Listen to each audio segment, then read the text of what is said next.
Hello friends, I am Sunaina. Welcome you all in my YouTube channel. तो today हमारी unit 4 का part second and this is chapter number 12 and the name of this chapter is mineral nutrition. इसमें हम देखेंगे कि plants की जो needs होती है वेरियस न्यूट्रिशन और मिनरल्स। अभी तक इसके पहले वाले चैप्टर में फर्स्ट पार्ट में हमने ये देखा था प्लांट फिजियोलॉजी की प्लांट्स में वाटर की कैसे ट्रांसपिरेशन होती है, कैसे फोटोसिंथेसिस की वजह से वो अपना खाना बनाते हैं, कैसे वो ग्रो करते हैं। अब इसमें ये पढ़ेंगे कि जो न्यूट्रिएंट्स हैं वो कैसे प्लांट्स तक पहुंचते हैं और वो कैसे बनते हैं, उसका क्या प्रोसेस है। तो let's start now.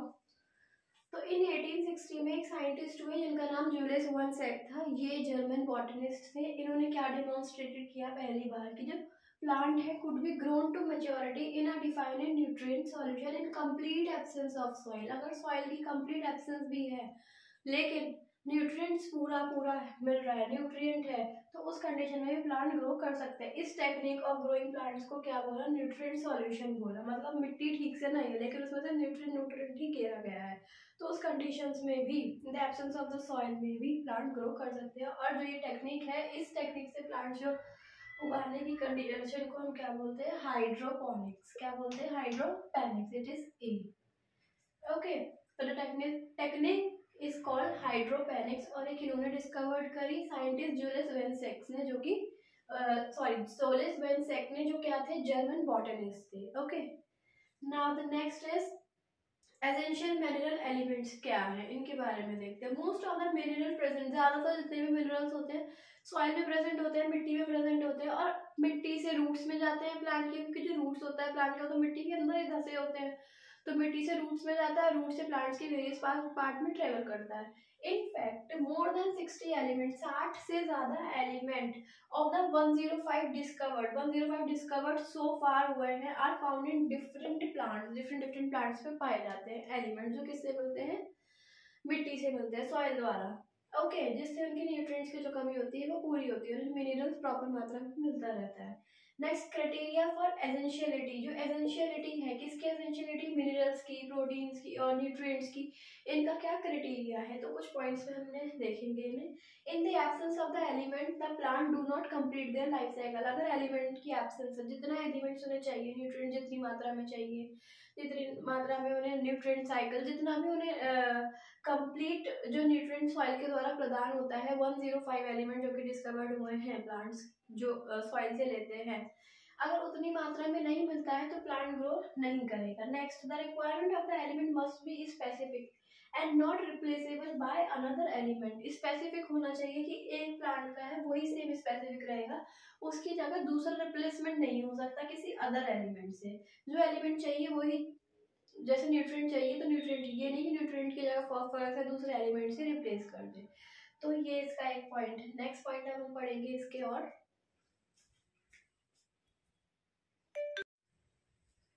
Next point is that the element must be directly involve in the metabolism. जो एलिमेंट है वो डायरेक्टली प्लांट के मेटाबॉलिज्म से इन्वॉल्व होना चाहिए तभी प्लांट ग्रो करेगा।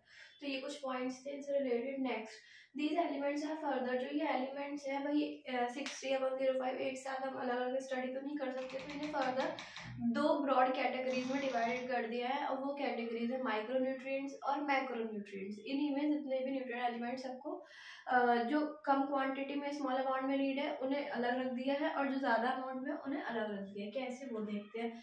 दो कैटेगरीज है, मैक्रो और माइक्रो न्यूट्रिएंट। सबसे पहले मैक्रो देखते हैं। ये लार्ज क्वांटिटी में चाहिए होता है प्लांट को। कितने में? लार्ज क्वांटिटी में। इसमें कौन कौन से एलिमेंट्स आते हैं? Carbon, hydrogen, oxygen, nitrogen, phosphorus, sulphur, potassium, calcium and magnesium. ये एलिमेंट्स इस में इंक्लूड होते हैं और जो कि लार्ज अमाउंट में नीडेड होता है। Next, micro nutrients. ये स्मॉल अमाउंट में नीड होता है। ये क्या इंक्लूड करते हैं? Iron, manganese, copper, molybdenum, zinc, boron, chloride and निकल। ये स्मॉल अमाउंट में नीड होते हैं और इनके ये एलिमेंट्स है। जो ये हमने 17 ये मिला के कितने एलिमेंट्स है? 17 एलिमेंट्स जो हमने ऊपर देखे।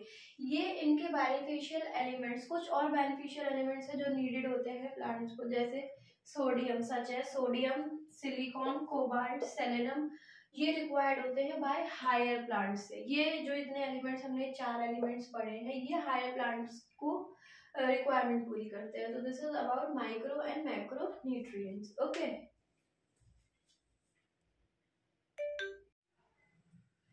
कुछ एसेंशियल एलिमेंट्स कंपोनेंट्स होते हैं of biomolecule and hence structural elements such as carbon होता है, हाइड्रोजन, ऑक्सीजन एंड नाइट्रोजन। ये कुछ एलिमेंट्स हैं जो स्ट्रक्चरल एलिमेंट्स हैं, ये इनके एग्जांपल है।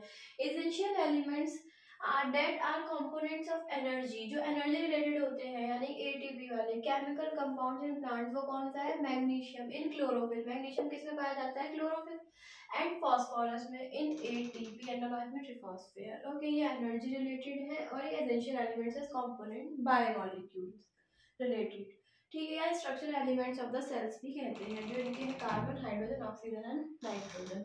एटीपी फंक्शन के लिए magnesium in chlorophyll and in phosphorus. जो पोटेशियम है, पोटेशियम मेजर रोल और इम्पोर्टेंट रोल प्ले करता है किसमें? ओपनिंग और क्लोजिंग ऑफ स्टोमेटा। डे के टाइम में स्टोमेटा ओपन हो जाता है, नाइट के टाइम में क्लोज हो जाता है। ठीक है, जिसकी जो कौन मेंटेन करता है? Potassium. Next, role of macro and micro nutrient. Macro और माइक्रो न्यूट्रिएंट का क्या रोल है वो देखते हैं। ये पार्टिसिपेट करते हैं वेरियस मेटाबॉलिक रिएक्शन प्रोसेस। जो प्लांट में मेटाबॉलिक प्रोसेस होता है, वाटर का, न्यूट्रिएंट्स का रूट से लीफ तक ट्रांसफर होना, एग्जैक एनार्क, ये सब जो मेटाबॉलिक प्रोसेस है उसमें इन्वॉल्वमेंट करता है प्लांट सेल्स के थ्रू। Such as permeability of cell membrane हो गई, maintenance of osmotic concentration. Osmotic concentration यानी वही पानी से रिलेटेड, जो पानी का कंसंट्रेशन ठीक से फ्लो हो रहा है उसको मेंटेन करके रखता है। Of cell sap, electron transport ठीक से हो रहे हैं सिस्टम, ये भी कौन प्ले करता है? मैक्रो और माइक्रो न्यूट्रिएंट। बिकॉज हमने फर्दर ऑलरेडी डिवाइड कर दिया मैक्रो और माइक्रो में कि इसमें कौन से एलिमेंट्स हैं और इसमें कौन से, तो इनका ध्यान ये क्या करते हैं? मेटाबॉलिक प्रोसेस को मेंटेन करते हैं प्लांट के अंदर। बफरिंग एक्शन करते हैं, एंजाइमेटिक एक्टिविटी जो होती है, और act as major constituent macromolecule and coenzymes. इन सबको मेंटेन कौन करता है? मैक्रो और माइक्रो न्यूट्रिएंट्स, ये इनके रोल है। तो this are some points of this. Next topic हम देखेंगे अपना, our next topic is deficiency system of essential element। essential elements जो प्लांट्स को नीडेड है, अगर उनकी डिफिशियंसी हो जाए, वो कम हो जाए या फिर मिलना ही बंद हो जाए प्लांट्स को, तो प्लांट्स में क्या इफेक्ट पड़ेगा वो देखेंगे। whenever the supply of an essential element become limited, कम हो जाए या खत्म हो जाए, जो प्लांट ग्रोथ होती है वो रिटार्डेड हो जाती है, रुक जाती है प्लांट ग्रोथ। जो concentration of essential element below which plant grow is retarded is term as. जब एक ग्रोथ रिटार्डेड हो जाती है, एलिमेंट्स का मिलना कम हो जाता है, उस कंडीशन को क्या बोलते हैं?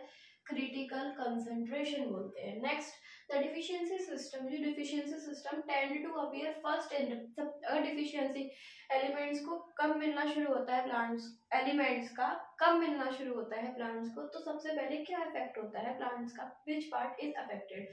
सबसे पहले यंग टिश्यूज अफेक्ट होंगे, न्यूली बॉर्न टिश्यूज जो प्लांट्स में वो अफेक्ट होंगे।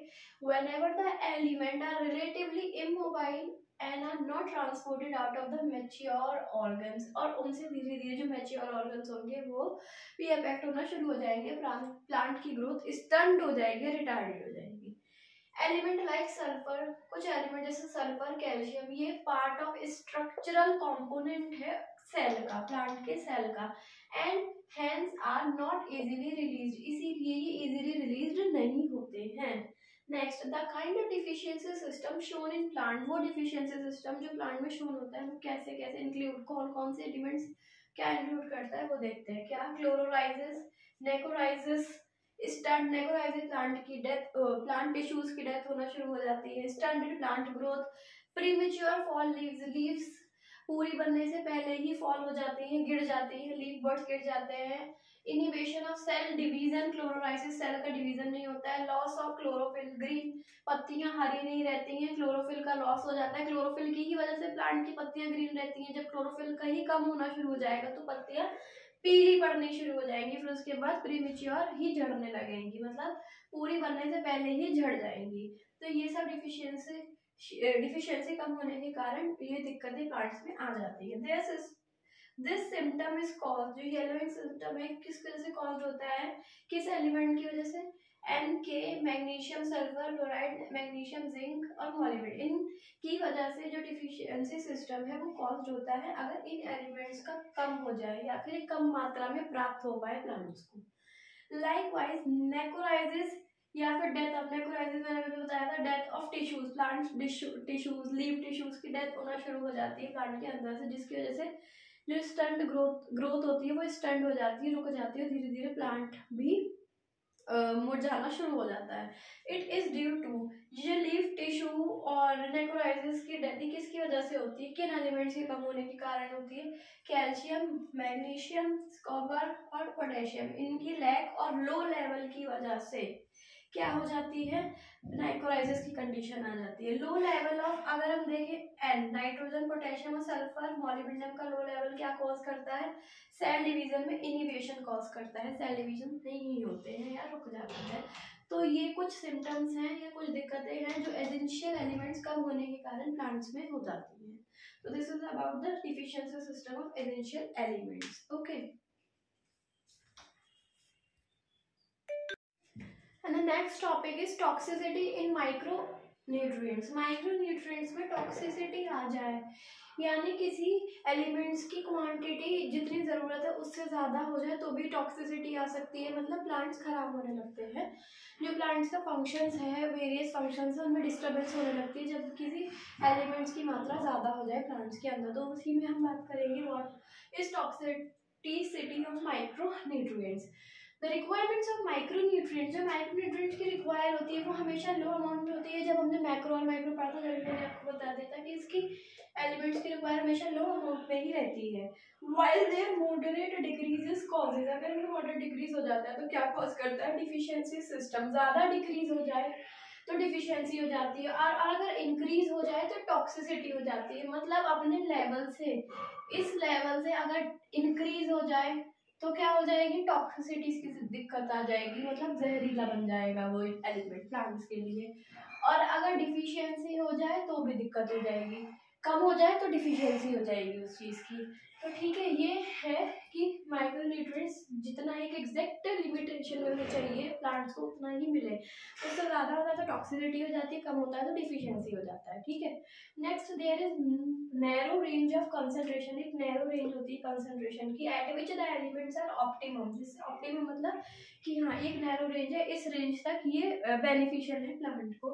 Any mineral ion concentration in tissues, mineral ion concentration tissues में जो रिड्यूस करती है the dry weight of tissues का, जो ड्राई हो जाते हैं उनको रिड्यूस कर देती है बाय अबाउट 10%। और क्या कंसाइडर हो जाता है, टॉक्सिक, अगर 10% से अबव तो क्या हो जाएगा, टॉक्सिक कंसाइडर हो जाएगा। नेक्स्ट, अब कैसे पता चलता है कैसे टॉक्सिसिटी होती है, तो एक एग्जांपल के थ्रू समझाया है।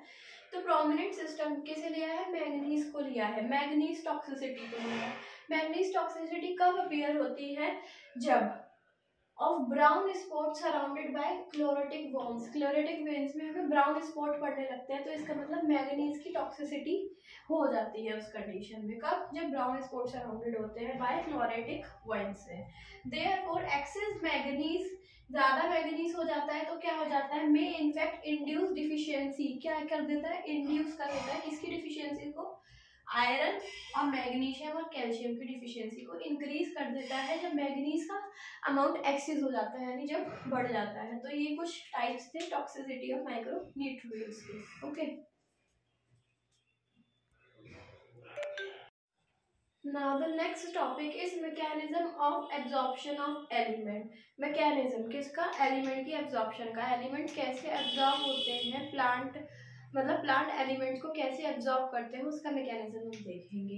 दिस स्टडी रिवील्ड दैट, इससे क्या पता चलता है, जब इसकी स्टडी करी गई साइंटिस्टों ने मैकेनिज्म की, तो क्या पता चला, that the process of absorption, absorption का प्रोसेस है, can be demarcated into two main phases, दो मेन फेजेस में डेमोक्रेट होता है, दो मेन फेजेस में होता है। पहला फेज है initial rapid Uptake of ion, जिसमें क्या होता है, अपटेक ऑफ आयन्स होते हैं, रूट्स के थ्रू अपटेक ऑफ आयन्स जाता है इनटू द फ्री स्पेस और आउटर स्पेस। फ्री स्पेस या आउटर स्पेस, जो स्पेस फ्री है उधर की तरफ आयंस का ट्रांसफर अपटेक होगा, या फिर आउटर बाहर की तरफ किसके, सेल्स के।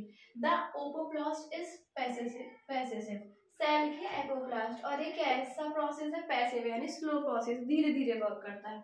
सेकेंड फेज क्या है, uptake the ions are taken in slowly, पहले तो अपटेक आयंस किस में हुआ, फ्री स्पेस में हुआ और आउटर स्पेस ऑफ सेल्स में हुआ जो एपोप्लास्ट है और पैसिव है। सेकेंड फेज में जो आयन का अपटेक है वो स्लोली टेक ओवर होता है किसमें, इनर स्पेस, अंदर की तरफ जाता है प्लांट्स के इनर, और उसे क्या बोलते हैं, सिम्प्लास्ट। जो अंदर की तरफ आयंस ट्रांसफर होते हैं वो सिम्प्लास्ट, जो बाहर की तरफ वो apoplast. Symplast of the cell second phase किसमें ट्रांसफर करता है, and symplast of the cell यानी इनर साइड। ठीक है, जो पैसिव मूवमेंट होता है, स्लो मूवमेंट ऑफ आयंस होता है किसमें, एपोप्लास्ट में, यानी फर्स्ट वाले पेज में। Usually occurs through ion channels, किसकी वजह से अकर हो पाता है, पॉसिबल हो पाता है, थ्रू आयन चैनल्स की वजह से। और ट्रांसमेम्ब्रेन प्रोटीन, और ट्रांसमेम्ब्रेन प्रोटीन की वजह से, ट्रांसमेम्ब्रेन प्रोटीन क्या करती है, फंक्शन है सिलेक्टिव पोर्स। ठीक है, फंक्शन करती है सिलेक्टिव पोर्स, जो छिद्र होते हैं उनके थ्रू जो ट्रांसफर होता है आउटर स्पेस में, किसके, प्लांट्स के आउटर स्पेस सेल्स में। ठीक है, ऑन द अदर एंड दूसरी तरफ देखें तो एंट्री और एग्जिस्ट किसकी, आयंस की, to and from the symplast, symplast के अंदर यानी इनर प्लांट के, और सिम्प्लास्ट के बाहर यानी आउटर, जो एंट्री होती है इन एंड आउट, वो क्या रिक्वायर्ड करती है, एक्सपेंडिचर ऑफ मेटाबॉलिक एनर्जी, उसमें मेटाबॉलिक एनर्जी लगती है। ठीक है, which is an active process, और ये कैसा प्रोसेस है, एक एक्टिव प्रोसेस है, फास्ट प्रोसेस है। ओके, नेक्स्ट, जो आयंस का मूवमेंट होता है उसे क्या बोलते हैं, यूजुअली फ्लक्स बोलते हैं। जो मूवमेंट्स होता है आयन का प्लांट्स के इन एंड आउट, उसे हम क्या बोलते हैं, फ्लक्स बोलते हैं। द इनवर्ड मूवमेंट, जो अंदर की तरफ मूवमेंट होता है into the cell, is influx, और जो बाहर की तरफ अगर आयंस का मूवमेंट हो रहा है तो वो क्या होता है, ई फ्लक्स होता है। क्लियर, तो this is about the movement of ions. Simple movements ion को क्या, आयन के मूवमेंट्स को फ्लक्स बोलते हैं। अगर अंदर की तरफ होता है तो इनफ्लक्स, बाहर की तरफ होता है तो ई फ्लक्स। तो this is about the mechanism of absorption of elements. Okay,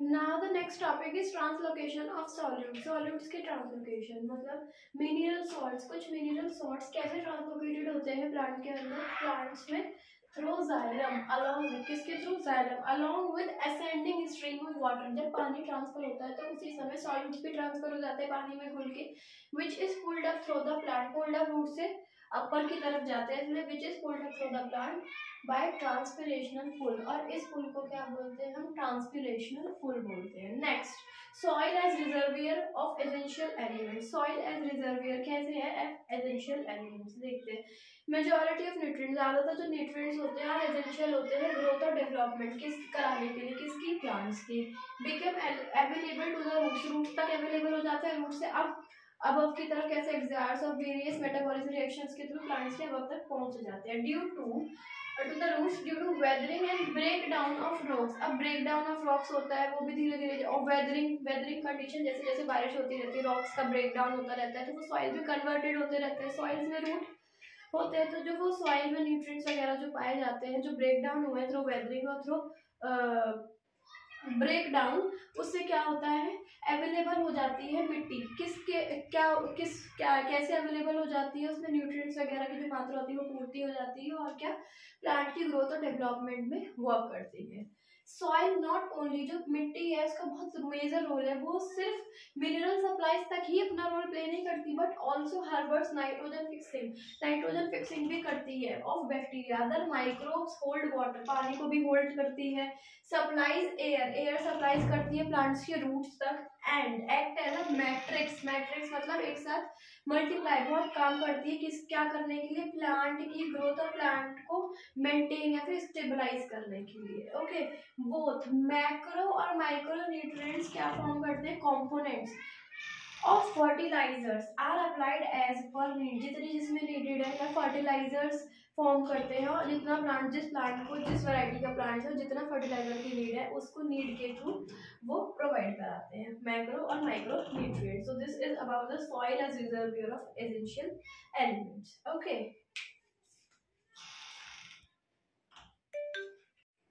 now the next topic is nitrogen cycle. Nitrogen cycle का क्या रोल है प्लांट फिक्सेशन में, देखते हैं। Nitrogen is constituent of amino acid से बना है, प्रोटीन से, हार्मोन्स, ये इसके कॉन्स्टिट्यूएंट है, chlorophyll and many of the vitamin. Nitrogen एक लिमिटिंग न्यूट्रिएंट है फॉर बहुत नेचुरल और एग्रीकल्चर इकोसिस्टम के लिए, ठीक है। The process of conversion of nitrogen, जो प्रोसेस है जिसमें नाइट्रोजन अमोनिया में कन्वर्ट होता है, उस प्रोसेस को नाइट्रोजन फिक्सेशन बोलते हैं। The process of conversion of nitrogen to ammonia, जब नाइट्रोजन को अमोनिया में कन्वर्ट करते हैं तो उस प्रोसेस को नाइट्रोजन फिक्सेशन कहते हैं। Next, decomposition of organic nitrogen, जैसे जो डेड प्लांट्स और डेड एनिमल्स हो जाते हैं वो धीरे धीरे उनकी बॉडी मिट्टी में ही दब जाती है, मिल जाती है, इनटू अमोनिया। क्या बनता है? Into ammonia. और उस प्रोसेस को क्या बोलते हैं? अमोनिफिकेशन बोलते हैं।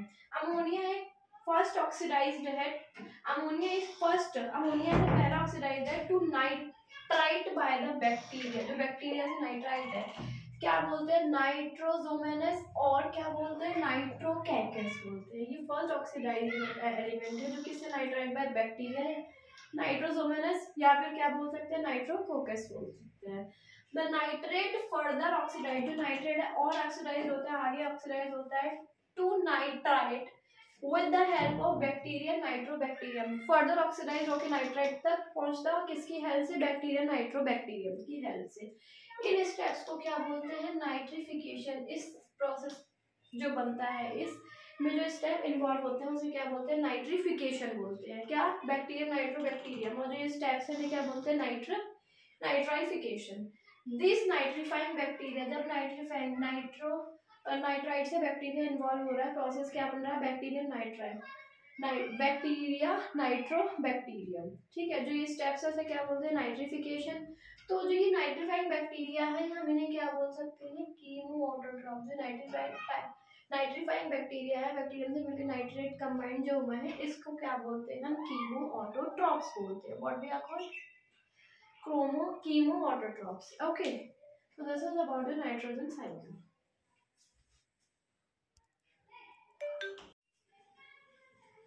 Some point of nitrogen fixation. Nitrite present in the soil, जो soil के अंदर nitrite present होता है, is also reduced to nitrogen. Nitrogen से reduce हो जाता है by the process, और उस प्रोसेस को क्या बोलते हैं? डेंट्रिफिकेशन बोलते हैं। डेंट्रिफिकेशन क्या है? Is carried by bacteria. Denitrification process किसकी वजह से हो पाता है? बैक्टीरिया की वजह से। कौन सा?